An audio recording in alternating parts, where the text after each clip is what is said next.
Begin with new developments as we come on the air this evening in that first case of Ebola diagnosed here in the U.S. And tonight, the first images of the patient. His name is Thomas Eric Duncan. He was visiting family in Dallas. This evening, all eyes on that hospital in Dallas. He fighting for his life amid new questions about why he was sent home the first time he went to the hospital, telling nurses he felt sick. Meantime, elsewhere in that city, letters tonight going home to parents, schools being cleaned, extra precautions taken this evening as authorities now try to track down everyone this man came in contact with, including children in his own family. A team of CDC investigators on the ground now. Dr. Richard Besser standing by with your questions about the flights he took, about schools. But first, ABC's Cecilia Vega right there at the hospital leading us off tonight. Cecilia, good evening.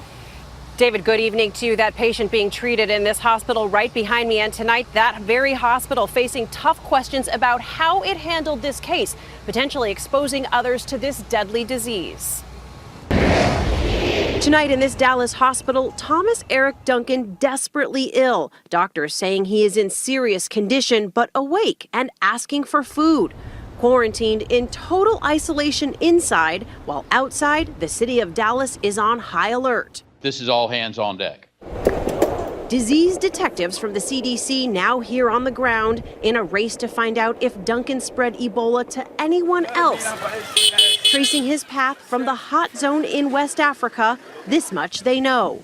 His journey begins on the 19th of September, day one. Already infected but no obvious symptoms, he leaves Liberia. At the airport screening, like every other passenger, his temperature probably taken with an infrared thermometer. But no fever yet, so he boards a plane, flying to Brussels, then getting on a United Airlines flight full of passengers. The next day, arriving in Dallas, heading to this apartment complex to visit family, including several children. Still, no signs of Ebola. But 4 days later, he starts getting sick, and that's when Ebola becomes contagious.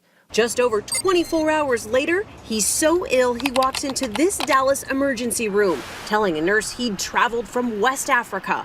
But here, the critical breakdown. That nurse didn't pass the information along, and he's sent home. 3 days later, he is back at the hospital, this time rushed by ambulance fighting for his life. Are the people of Dallas, the people of Texas, here in the U.S., are we safe from Ebola? I have all confidence in the CDC that we have contained this virus within the number of people that we're looking at now. Investigators monitoring up to 18 people in all, from the 3 EMTs who first treated Duncan in the ambulance to the doctors and nurses in the emergency room and his family, adults, and 5 children potentially exposed. Their schools alerted, even scrubbed down today. Somewhere inside this apartment complex where the man was visiting family are his relatives potentially exposed to Ebola, and right now they have been told not to leave. No work, no school for 21 days. Neighbors here worried. I am scared because there's a lot of children out here, and a lot of us, this is something new to us. This is something scary that I never thought would come here in the United States. Some schools sent letters to parents today alerting them of the situation, and in a sign of just how nervous some people are, some parents say that they are pulling their kids out of school tomorrow. Now, in the meantime, Dallas County health officials told me today that they would not be surprised if a second person with Ebola comes forward. David? Cecilia Vega leading us off from Dallas tonight. Cecilia, thank you.